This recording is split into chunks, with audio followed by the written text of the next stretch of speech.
What's up, everyone? Thanks for tuning into my channel, Jace's Own World. In this video, I just wanted to discuss, talk with you guys and just what's on my mind about like the prices of VW Golfs and basically anything really nowadays regarding anything performance. You would think like a Volkswagen GTI wouldn't be that expensive of a vehicle, but we live in a world now where everything's so expensive, especially car prices. Yeah, the car prices definitely went up substantially during COVID, and they've come back down a little bit, but they're definitely a lot more expensive than they used to be. The Mark 7 GTI that I own, I'm the original owner of it, and I bought it brand new in 2017. It's a base model GTI, and so you know, there's not a ton of bells and whistles on it, but I bought the car brand new for $23,000 and change. And during that time, I was looking at a couple other cars, specifically the Focus ST, and I went and drove a Focus ST, and I liked it, but the interior was definitely not as nice as the GTI, like not even close. The comfort level, the ergonomics, the touch and feel points, everything about it was not nearly as nice. And that Focus ST was selling for $29,000, so it was almost $30,000. And so when I literally across the street was the Volkswagen dealership, and I went over there, and I thought the GTI would be more because I always thought the GTI was considered a little higher price than anything else, but it was $23,000. It was the color that I was excited about, the midnight blue metallic, and it had a 6-speed manual, and I basically was sold on the spot. But anyways, getting back to the point, I bought that for $23,000 back in 2017, and you know, if I got the performance pack one, I would have had to go and try to find a 6-speed manual one in the color that I liked anyways. But if I did that, it would have cost me, I don't know, another $2,500, $3,000, which I didn't really want to spend 25 grand on the car, so I chose to get the base model. But $23,000, looking back, didn't feel like a lot of money, and still looking back now, it is not a lot of money for the car that you get. And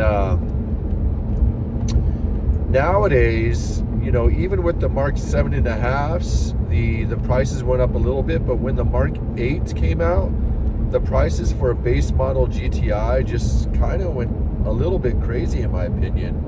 And now the Mark 8.5s, you get into a base model GTI, you're spending mid $30,000 on one.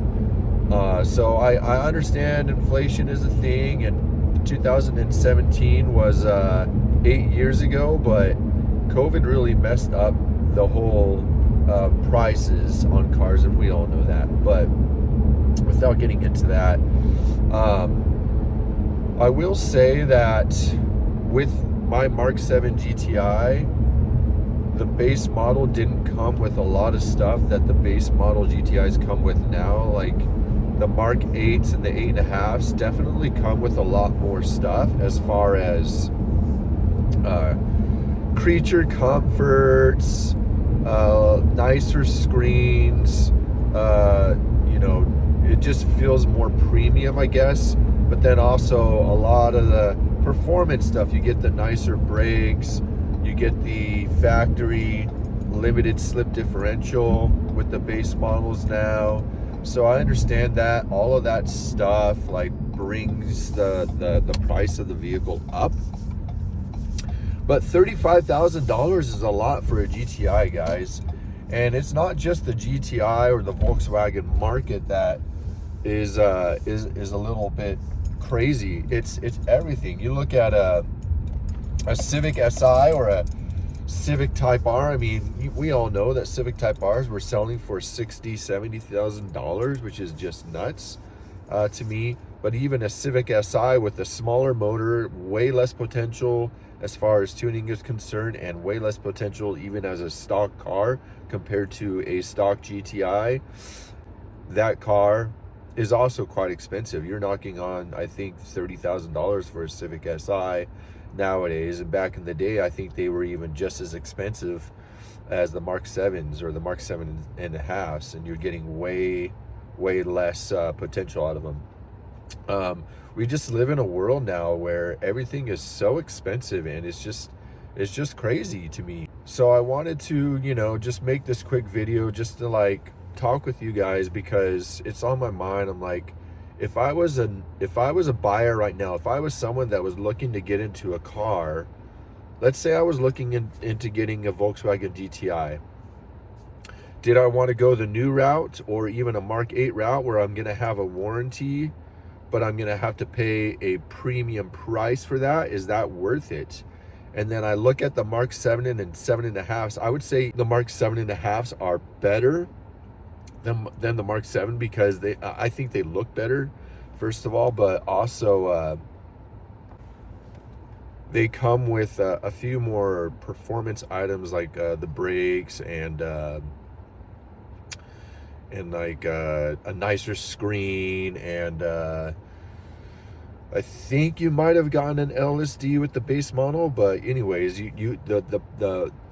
it's a very good bargain for the Mark 7 and 7.5s. And so I compare the 7.5s to the Mark 8s, and I'm like, there's a lot of things that you would have to consider. Do you like the technology world? Because the Mark 8s, as problematic as I think they are as far as the interiors is concerned, I cannot say that they aren't more technologically advanced than the Mark 7 or 7.5. So if you're into that thing, like multiple screens, all this, touch screen stuff, a lot of like adaptive cruise control, you can get that on the Mark 7 and 7.5, but you had to pay a premium for it. And I think you do have to with the Mark 8s too, but what I'm saying is if you value that stuff and you like the interior better than the Mark 7.5s and the 7s, then that's something you might want to consider. But as far as like value is concerned, I think the Mark 7 and 7.5s are just the best value that you can get. First of all, you can get like a 60 to 70,000 mile version of a Mark 7 on the odometer for like 16 grand right now. And some of those cars even have a 10-year warranty on them, so you can always check into that. That's a thing that VW did, so you might have a warranty with that. But 16 grand is nothing. Like that's, and the potential that you get in a Mark 7 or 7.5 is just so good.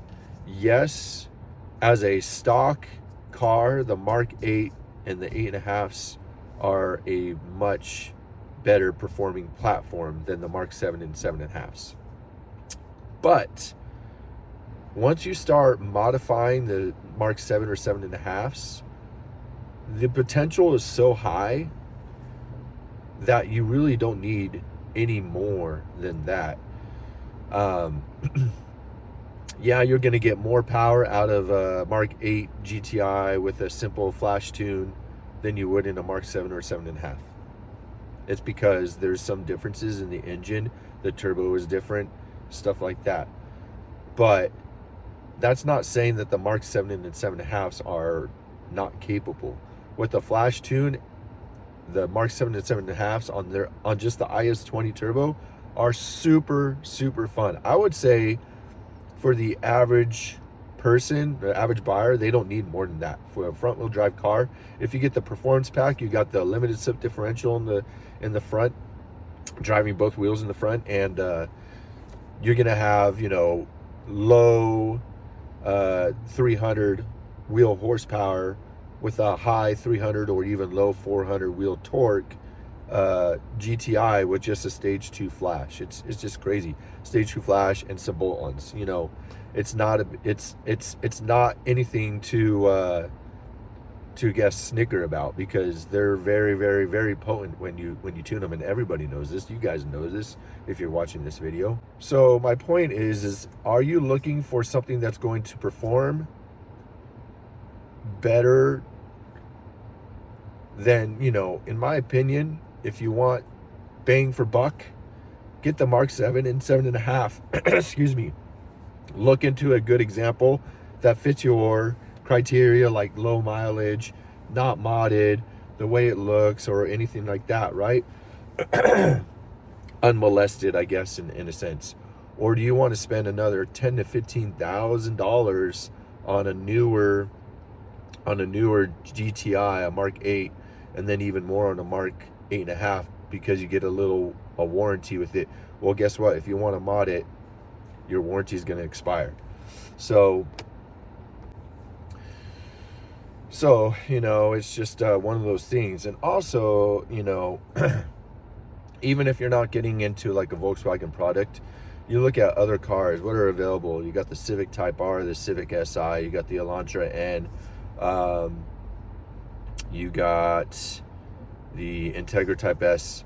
A lot of these vehicles are just really expensive. And then if you want to actually modify them, they're very expensive. At least I know with the Civic Type R and the Integra Type S, those parts are not cheap. So that's another benefit of going with an older platform like a Mark 7 or 7.5 GTI or R, or whatever you want to do, right? The parts are relatively cheap. The engine is really easy to work on, guys. If you watch any of my videos, it's not that difficult. Just take some time, some patience, and some fun, some work. But really, the mods are not that expensive on the Mark 7, 7.5 GTIs. I don't know how they are on the Mark 8s. I would assume they're very similar in price, maybe just a tad more, just because it's a newer vehicle. But